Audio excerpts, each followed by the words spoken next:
संतप्त मानस शांत हों, जिनके गुणों के गान में बेवर्धमान महान जिन विचरे हमारे ध्यान में।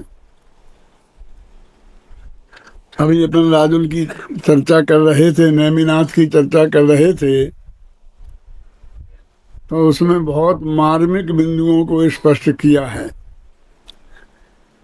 ये जो अपन पढ़ रहे थे वो भी जिनवाणी है, और जो अपन अभी बात कर रहे हैं वो कोई यहाँ वहाँ की गप नहीं लगा रहे हैं, उसी जिनवाणी की बात है। तीर्थंकरों की कहानियाँ प्रथमानी योग में आती हैं। कुछ मार्मिक बिंदुओं पर मैं आपका ध्यान आकर्षित करना चाहता हूँ, जो मुझे लगता है कि बहुत लोगों को ध्यान उधर नहीं गया होगा। एक बहुत कठोर बात इसमें कही। यदि आपके हाथ में किताब हो, कल तो दी थी, आज दी कि नहीं दी मुझे पता नहीं, तो 5वां छंद है इसी 15वें सर्ग का, जिनको अभी इन बहनों ने पढ़ा है। कितनी कठोर भाषा में उनके पिताजी अपनी बेटी से कहती हैं कि नेमी नेमी रटती रहती, वैराग्य नहीं है जीवन में, कहती है कि मुझे दीक्षा लेना है, दीक्षा लेना है। ये तेरे लक्षण दीक्षा लेने के नहीं है। भी राजुल को ये नहीं कहते कि तू जंगल में मत जा, हमारे साथ प्रेम से रहना, ये करना, ऐसा नहीं समझाती। तो हमें छोड़ के चली जाएगी, हमारा क्या होगा, तेरी मम्मी का क्या होगा, ये बातें नहीं करते। कहते तू दीक्षा ले ले, हमें को कोई दिक्कत नहीं है, लेकिन तेरे लक्षण अभी दीक्षा के काबिल हमें दिखते नहीं है। ऐसा डांट रहे थे मैं अपनी बेटी को कि हाँ,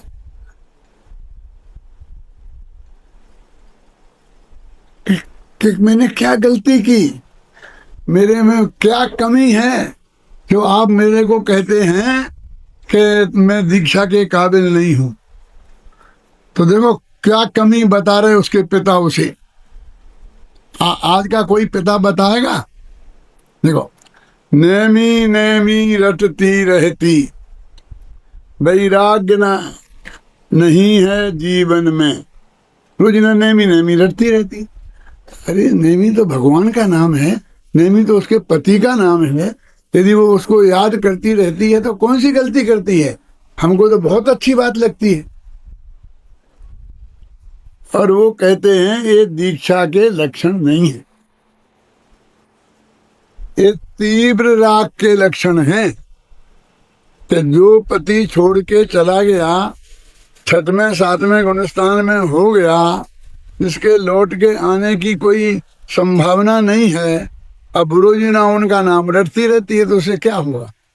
जब तक तेरे दिल में से नेमिनाथ नहीं निकलेंगे तब तक तू दीक्षा के काबिल नहीं है। क्या बात सुनो, क्या कह रहा है? मैं गिरनारी जाऊं, गिरनारी क्यों जाएगी? खाली तना कौन सा खराब है? नहीं, कहना चाहते हैं कि तेरा वो नेमिनाथ से जो राग जुड़ा है वो दीक्षा के काबिल वैराग्य नहीं है। पति से, पत्नी से, सबसे राग टूटना चाहिए ना। डांट के कहते हैं कि नेमी नेमी रटती रहती, वैराग्य नहीं है जीवन में, आकुल व्याकुल होती रहती है, शांति न बिल्कुल जीवन में है, नेमी तुम्हारे कोई नहीं, उनको निस दिन ना याद करो, उनके चिंतन में हे राजुल ना जीवन एवं बर्बाद करो। भगवान के चिंतन को जीवन बर्बाद करना कह रहे, कितनी कठोर बात है। ध्यान गया था आपका? हैं? बोलो कि तुम नेमिनाथ का अभी तो नेमिनाथ दीक्षा लेके चले गए ना, तो मुनिराज तो हैं ही हैं, तो उनका चिंतन कर रहे, तो देवसासुरु का चिंतन हुआ। तो इसमें गलती क्या है जो उसे डांट रहे? अड़ोसी पड़ोसी का चिंतन तो नहीं कर रहे, कोई और प्रेमी का चिंतन तो नहीं कर रही है, लेकिन वो कहते हैं दीक्षा लेने के लिए कोई किसी का पति नहीं होता, कोई किसी की पत्नी नहीं होती, कोई किसी का माँ बाप नहीं होता, कोई किसी का भाई बहन नहीं होता। और अभी जो तेरे ये लक्षण दिख रहे हैं, ऐसा लिखा है इसमें कि मैंने जब से देखा कि नेमिनाथ गए गिरनारी, तब से तू एक मिनट भी उन्हें भूली नहीं। ऐसा मैंने देखा है अपनी आंखों से। तू एक मिनट भी उन्हें भूली नहीं। ये राग के लक्षण हैं, ये बीतरागता के लक्षण नहीं है। हम क्या समझते हैं कि बीतरागी से राग करेंगे तो हमारा वो बीतरागता हो जाएगी। ये भाषा तो देखो कितनी कठोर है कि नेमी नेमी रटती रहती। नेमी नेमी रटना शब्द एक तरह से अरुचि का द्योतक है कि क्या ये नेमी नेमी लगा रखा है तूने। ये जो भाषा ऐसी है कि तूने क्या ये नेमी नेमी लगा रखा है। अब नेमी से तेरा क्या संबंध है? अभी तो नेमीनाथ गए, नो भव का। अरे जब इस भव में छोड़ गए तो बाकी पुराने भवों की बात क्या करना कि नहीं आगे आगे हमारा संबंध हो जाएगा। अरे आगे भव ही नहीं होंगे तो संबंध क्या होगा? वे तो मोक्ष में चले जाएंगे। क्यों, क्या तुम भव की बात लगा रखी है? ऐसा डांट रहे हैं उसके पिताजी कि कोई नहीं सोचता है। मैंने बहुत पुराण पढ़े हैं। बेटी राजुल बेटी जो घर में रहे, जंगल में कैसे रहेगी, प्रेम से रहे, ऐसा कर, ऐसी बातें करते हैं पागलपन की। उग्रसेन का व्यक्तित्व कैसा था, सम्यक दृष्टि सम्यक ज्ञानी जीव का, वे ऐसी बातें करेंगे। इसमें बहुत मार्मिक बात है जो मैं आपको बताने जा रहा हूं। अब वो कहते हैं कि मेरे वे संबंध हैं कि मेरे पति नहीं हैं क्योंकि शादी नहीं हो पाई, तो प्रेमी तो हैं, मेरे मंगेतर तो हैं। मंगेतर तो समझते हैं, मैंने जिनसे मेरी सगाई हो गई है और शादी होना बाकी है, उसे क्या बोलते हैं? मंगेतर। तो वो पिताजी कह रहे हैं राजुल से, वे नहीं तुम्हारे प्रेमी हैं, तुम नहीं प्रेमिका हो उनकी, वे नहीं तुम्हारे मंगेतर, तुम नहीं मंगेतर हो उनकी, वे नहीं तुम्हारे पति देव, ना हुए कभी ना होंगे अब, तोड़ो विकल्प पति पत्नी का, सुख शांति मिलेगी तुमको तब। लो, शांति कब मिलेगी, सुख कब मिलेगा? जब ये विकल्प तुम तोड़ो कि तुम्हारे में कोई नहीं है। अपन कहते हैं कोई किसी का नहीं है, पति नहीं है, पत्नी नहीं। अरे जो होते हैं साक्षात घर में होते हैं, जिनसे संबंध होता है, पंडित ज्ञानचंद जी, अब उनके लिए ही बैरागी जीव कहते हैं कोई किसी का नहीं है। कहते कि नहीं कहते? और तू जो नहीं भाई फेरे पड़े ही नहीं और तू उनको पति देव लगाए जा रही, ये वैराग्य नहीं है पंडित श्रीकृष्ण जी साहब। अभी आप पढ़ेंगे नहीं इसको शांति से तो कुछ समझ में नहीं आएगा। इसलिए मैं कुछ छंदों के अर्थ इसलिए बताना चाहता हूँ। इसको ये मत समझो कि मैं कुछ जनवाणी के बाहर की कोई बात कहता हूँ कि जिससे आपको उसकी गहराई से पढ़ने की इच्छा हो। एक एक छंद में एक एक नई बात, बहुत मार्मिक बात कही गई है जो अन्यत्र आपको मिलना बहुत कठिन है। देखो, पूरब भव की बातें छोड़ो, नौ भव की मेरी प्रीति लगी है, नौ भव की मेरी प्रीति लगी है। अपने बहुत ऐसे 12 मासा होते हैं ना, तो 12 मासा में यही रट्टी लगाए रहते, नौ भव की, नौ भव नौ भव। अपने जब सब प्रतिष्ठाचारी होते हैं तो हमारे तीर्थंकरों के पुराने 9 भव सुनाते हैं, तो राजुल नेमी के भी 9 भव सुनाते हैं। ये कहते हैं पूरब भव की बातें छोड़ो, उनमें कोई अब सार नहीं, वे गए गए इस जीवन में, उनका कोई आधार नहीं, इस भव में सब कुछ छोड़ गए, अब आगे भव होंगे ही नहीं, इस भव में सब छोड़ गए और आगे भव होंगे ही नहीं, काय का संबंध। अब तेरा कहीं संबंध हो जाएगा? वे भविष्य में पति पत्नी बन पाएंगे कभी? तो व्यर्थ की बातें सोचने से क्या फायदा। हमको अभाव भव का करना, हमें तो इस भव का अभाव करना है, क्योंकि भव कोई अच्छी चीज नहीं। ये नो नो भव, नो नो भव, नो भव, ये भव की बात क्यों करती हो? ये भव कोई अच्छी चीज नहीं है, ये चर्चा करने लायक भी नहीं है। पूरब भव की चर्चा न करो। देखो आपका ध्यान गया था, ये सब उन बहनों ने छंद पढ़े थे यहाँ, मेरे तो सब उपयोग में ख्याल में हैं। पूरब भव की चर्चा ना करो, अब वर्तमान की बात करो। अभी क्या है, वे क्या हैं और तुम क्या हैं, वो बात करो। अब पूरब भव में पति पत्नी थे, ये थे ये थे, उन बातों से कोई फायदा नहीं है। अब वर्तमान में छोड़ गए, पूरब भव की क्या बात करें। अब तुम्हें छोड़ के गए ना, असली फैक्ट तो ये वर्तमान का तुम्हारे सामने है। जो भी संबंध रहे अब तक व्यवहार मात्र थे, असद्भूत। नए चक्कर पढ़ा है? किन लोगों ने पढ़ा? हाथ उठाओ। कहते हैं वो असद्भूत व्यवहार नए से थे। असद्भूत व्यवहार नए का मतलब समझते हो? कोई किसी का नहीं होता। जो भी संबंध रहे अब तक व्यवहार मात्र थे, असद्भूत, उपचार मात्र उनको जानो। यानी उपचरित व्यवहार था, एक नए का नाम है इसमें, समझ ली। अब कोई नहीं खोज पाए तो कोई क्या करे।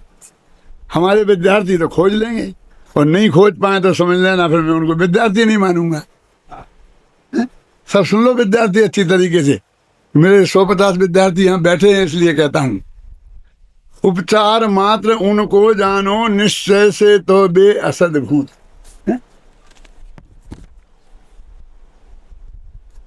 तो अब क्या रिश्ता हो सकता है? अभी नेमिनाथ से कुछ ना कुछ तो होना चाहिए। ऐसा तो नहीं कि तुम बिल्कुल ही। तो आप बता दो क्या है? हमारे पतिदेव नहीं हैं, प्रेमी नहीं हैं, मंगेतर नहीं हैं, तो क्या कहें उन्हें? हम क्या कह के याद करें? अब नग्न दिगंबर होने से वे तो गुरुराज तुम्हारे हैं। अब तुम्हारे गुरु हैं, क्योंकि नग्न दिगंबर हैं, वो हमारे गुरु होते हैं। नेमिका और राजुल का क्या संबंध था? बोलो बेटा। पति पत्नी का, प्रेमी प्रेमिका का, मंगेतर का, गुरु शिष्य का। अभी का नग्न दिगंबर होने से वे तो गुरुराज तुम्हारे हैं, वे नहीं तुम्हारे हैं, केवल सबके हैं और हमारे हैं। तुम गुरु हैं तो अगले तुम्हारे गुरु, हम उनके से तो ऐसा मत समझना, धोखे में मत रहना। तुम्हारे भी गुरु हैं, हमारे भी गुरु हैं, सबके गुरु हैं। इतने लोगों का हिस्सा है उसमें। जैसे हम सबके वे गुरु हैं, अब तुम्हारे भी वे ऐसे ही गुरु हैं। इससे ज्यादा संबंध स्थापित करने की कोशिश नहीं करना। वे परम पूज्य हैं, हम सब के जगती तल के उजियारे हैं। उनकी महिमा का अंत नहीं, सबकी आंखों के तारे। ध्यान से सुना था? सुनने वालों ने नहीं सुना होगा, पढ़ने वालों ने तो ध्यान से पढ़ा होगा। ख्याल में आया था? तुम्हारी चित्त की प्रसन्नता देखकर हमको लगता था कि कुछ ख्याल में आया है।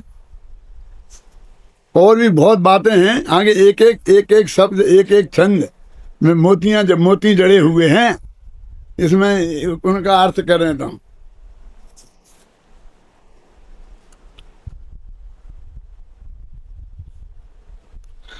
वे कहते हैं नेमीश्वर मुनिराज हैं, गुरुराज हैं। अब आप जानते हैं कि कोई भी तीर्थंकर दीक्षा लेने के बाद बोलता नहीं है, मौन रहता है आजन्म। जब फिर केवल ज्ञान हो जाता है तब दिव्य ध्वनि खिलती है, बोलते तब भी नहीं। बोलना किसे बोलते हैं?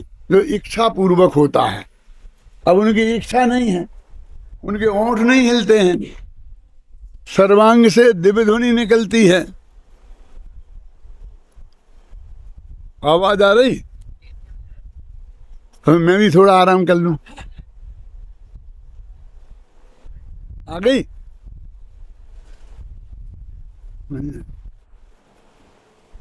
वे तो गुरुराज हमारे, लिखना है, उनका तो है आदेश यही। कौन कह रहे? वे तो बोलते ही नहीं, तो ये आदेश कहां से आ गया? क्यों प्रवीण? कौन समझा रहे? उनके पिताजी कह रहे हैं।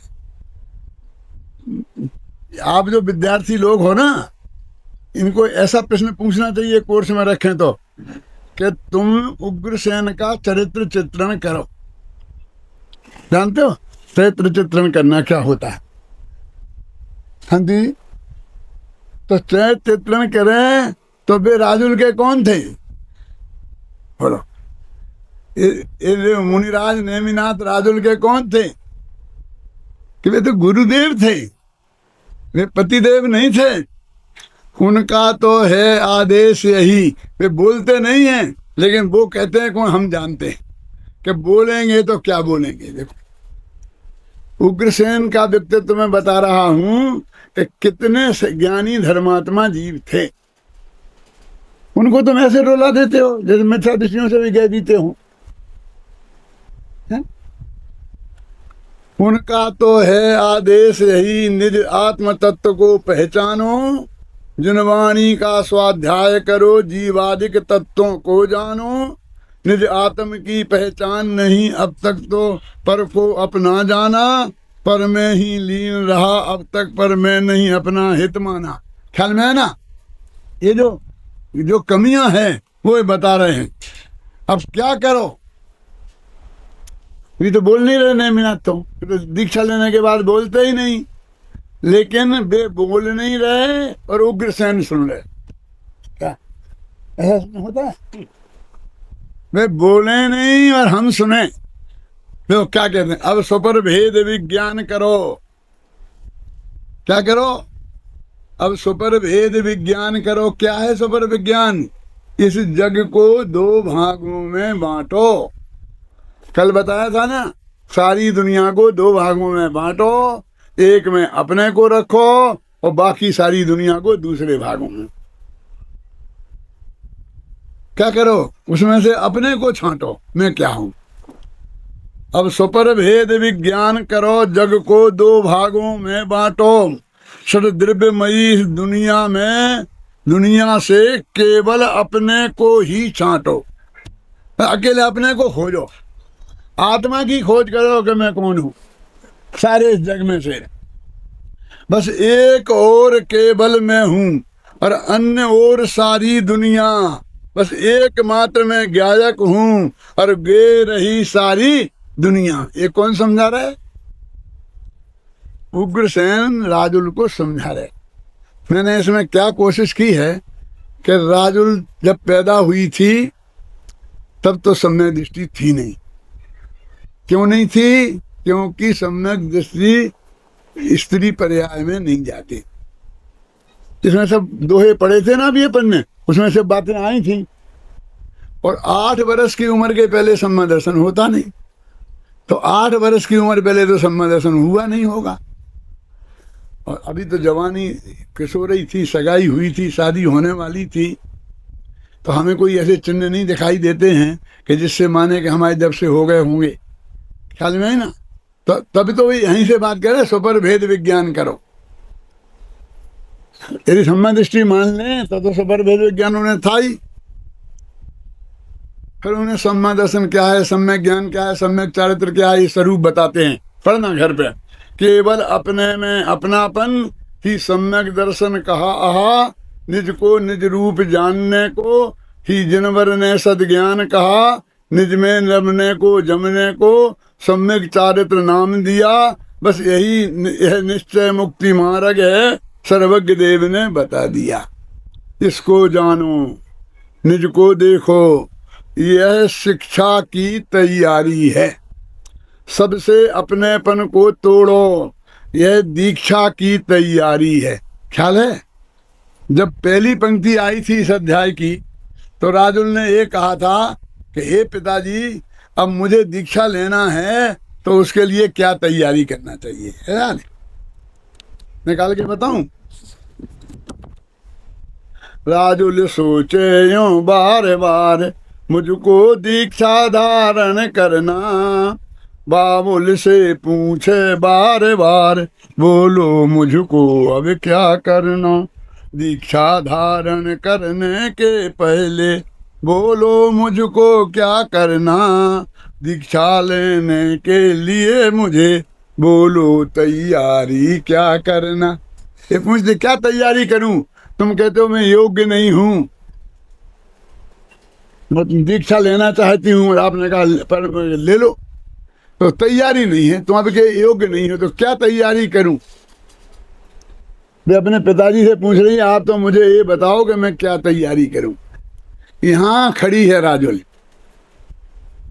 और अभी पूरे अध्याय में हमें उसे दीक्षा की क्या तैयारी करना ये भी बताना है, फिर दीक्षा की तैयारी भी कराना है, फिर उसके मन को तैयार भी कराना है, फिर दीक्षा भी दिलाना है, फिर केवल आप समझिए ना, ये सारा प्रकरण इस अध्याय में आएगा।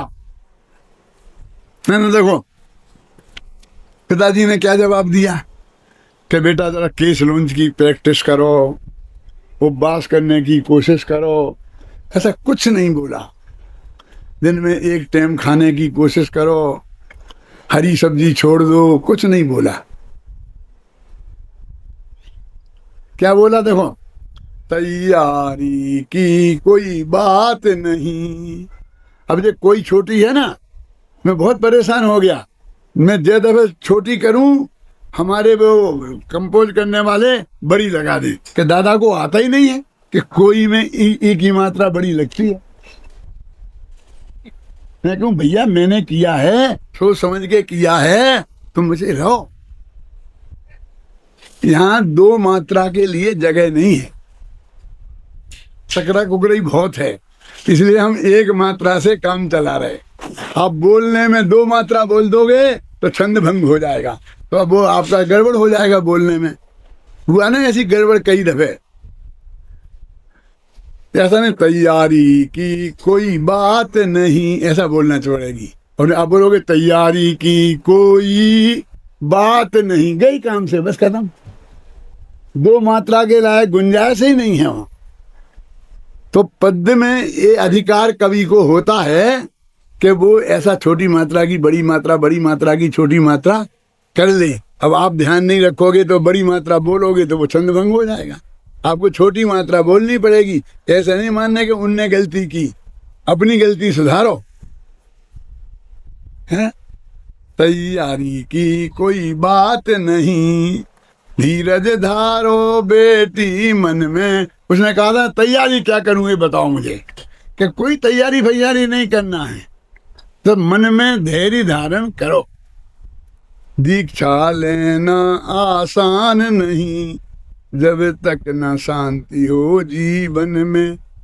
इस मन को शांत होने दो। तुम्हारा मन बहुत अशांत है नेमिनाथ के दीक्षा ले लेने से। ऐसे अशांत मन वाले दीक्षा नहीं लेते हैं। बोलो बोलो क्या नाम तुम्हारा, क्या क्या बोल रहे हैं? सोनू, ये तुमने कहीं पे पढ़ा कि जब किसी ने पूछा हो मुझे क्या तैयारी करना है तो उसने ये बताई हो? ये तुम बार बार मुनेमी नेमी रटती रहती हो, तुम्हारा मन इतना अशांत है, रोटी ढंग से नहीं खाती हो, तो तुम दीक्षा के काबिल नहीं हो। पहले नॉर्मल हो, नॉर्मल। क्या तैयारी है दीक्षा की? पढ़ना एक एक शब्द, मैंने बोला ना एक एक शब्द मैंने मोती जैसा चुना है, इसमें ऐसा व्यर्थ नहीं है, सब जिनवानी के अनुसार है। फिर मेरे से आप प्रश्न करोगे तो मैं उत्तर भी दूंगा सबको। दीक्षा लेना आसान नहीं, जब तक न शांति हो जीवन में, जब तक न शांति हो जीवन में, जब तक वैराग्य न जीवन में, संयम की आस नहीं करना, जब तक समय भाव न जीवन में। क्या छोड़ना है?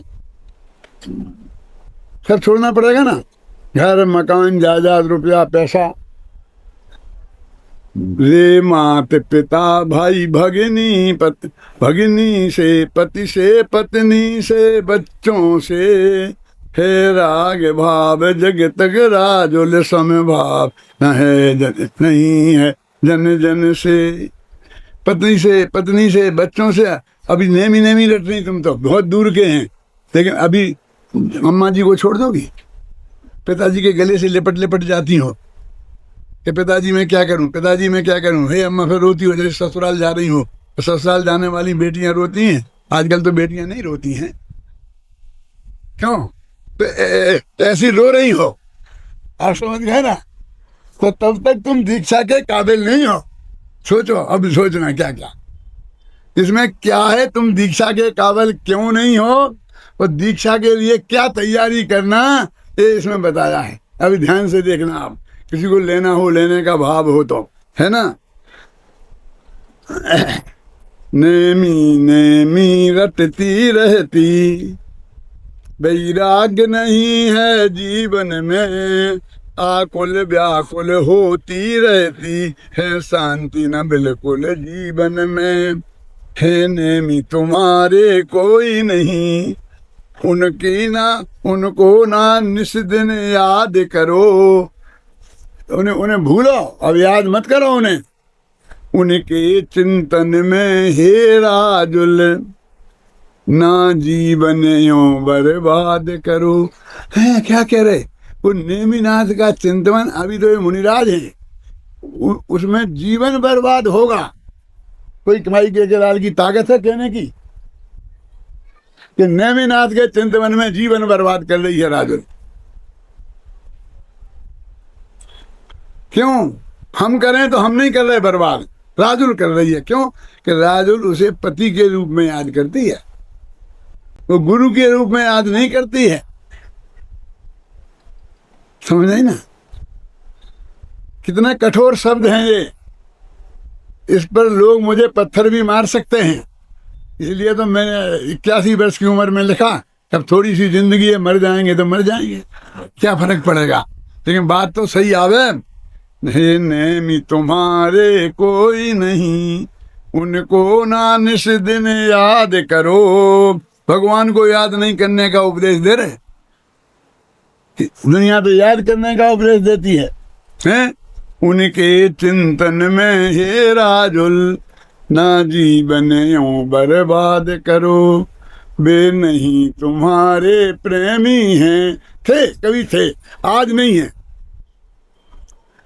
तुम नहीं प्रेमिका हो उनकी, क्योंकि प्रेम दुतरफा होता है। इसमें एक पंक्ति आई है बहुत मार्मिक, मैं वही सुना देता हूँ अभी आपको। ये जो दोहे हैं ना, पेज नंबर 187 पे निकालो। जब से गिरी गिरनार की और मुड़े जिन राय, राजुल तेरा स्मरण नहीं किया एक बार। तू उनकी प्रेमिका थी, वे तेरे प्रेमी थे, अब वे उन्हें मुड़ के गिरनार की तरफ चले गए, पर तू अभी घर पे बैठी है। उनने तब से लेके अब तक एक बार भी तुझे याद नहीं किया। इसे वैराग्य कहते हैं।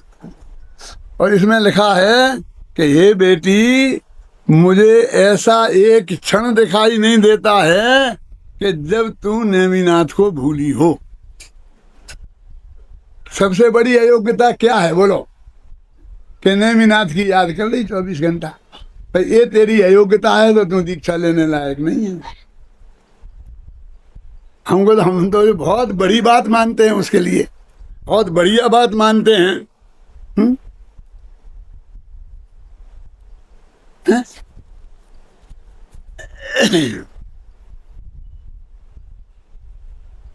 नेमी नेमी तू रटे प्रतिपल बारंबार, उनमें तुम में क्या फर्क है, मन में जरा विचार। तुम कहते जैसे वे चले गए दीक्षा लेने, अरे मैं चली जाऊंगी मुड़ के, उनसे कोई ने नहीं रोका और मेरे को तुम शर्तें लगा रहे।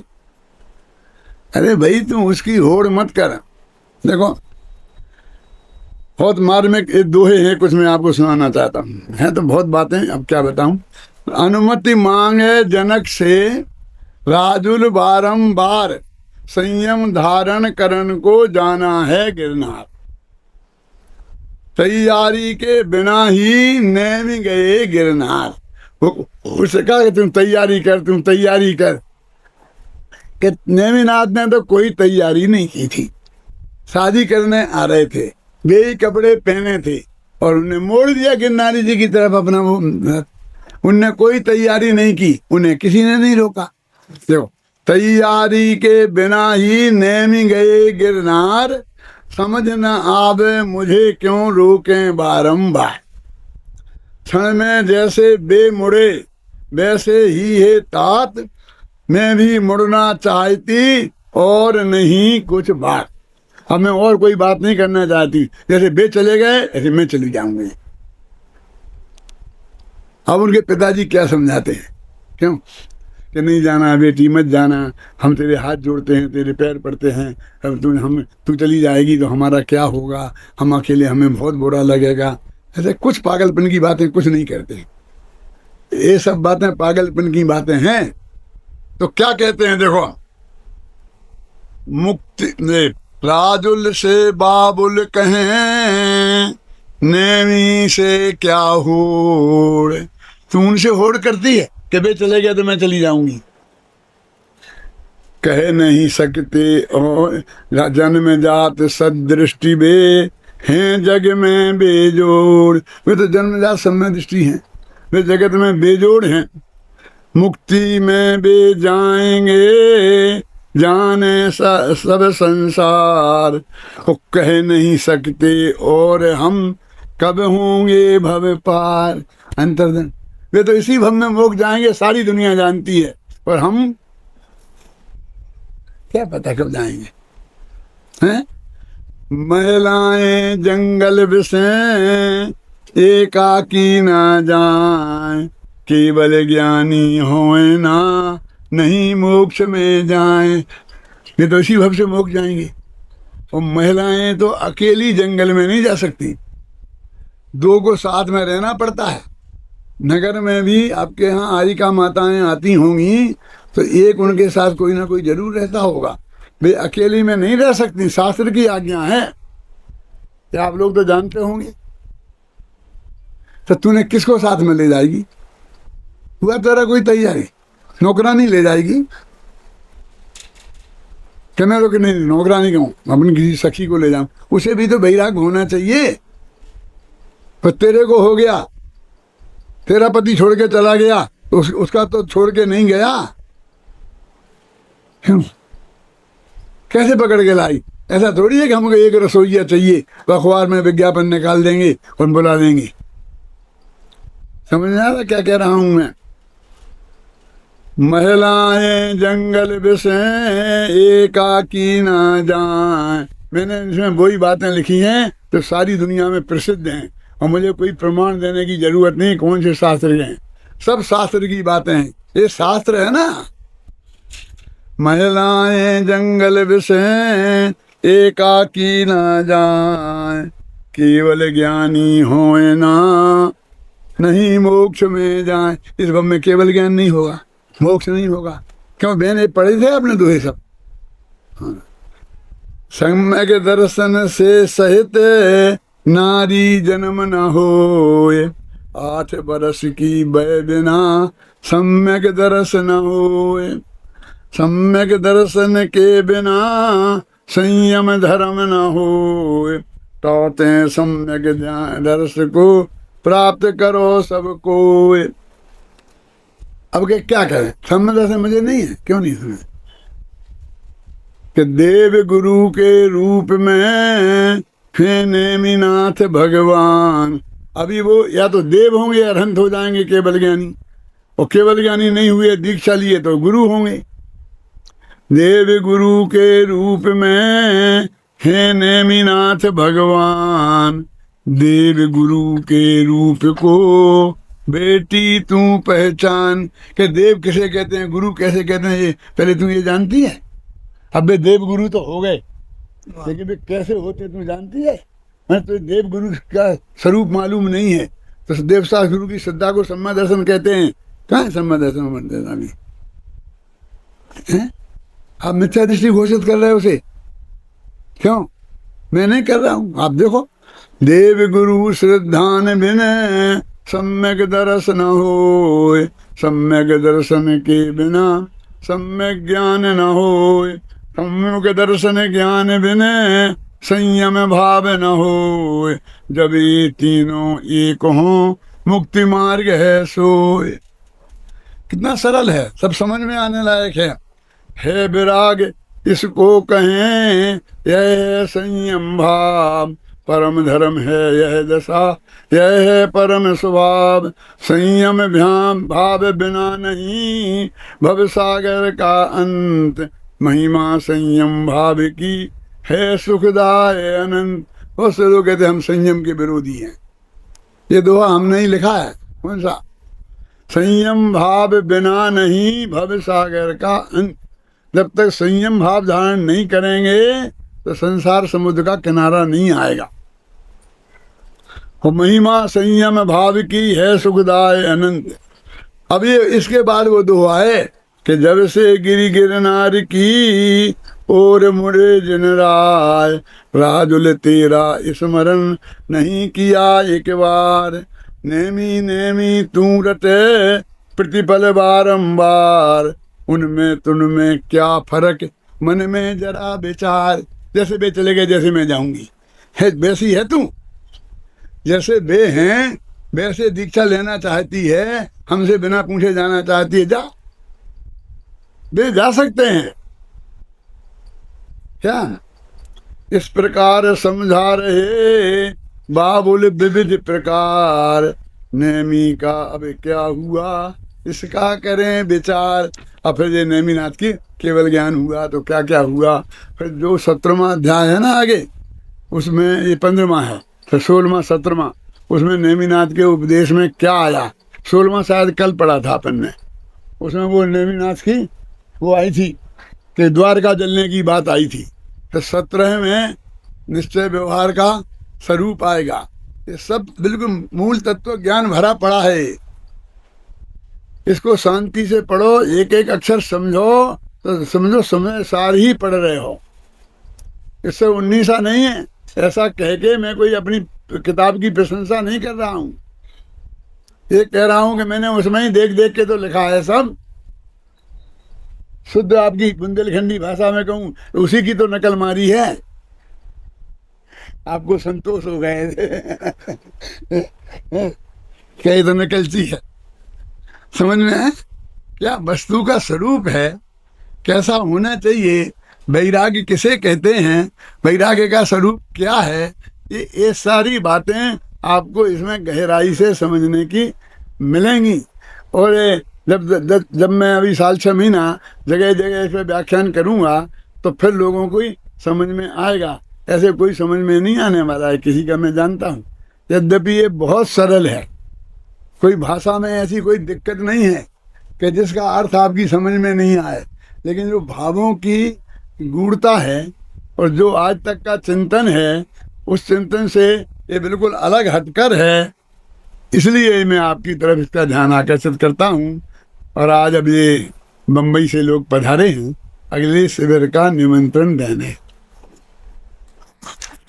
ये झंडा आज जाने वाला है, तुम बचा सकते हो तो बचा लो। क्यों अशोक भाई? इसलिए मैं अभी की बात यही समाप्त करता हूँ।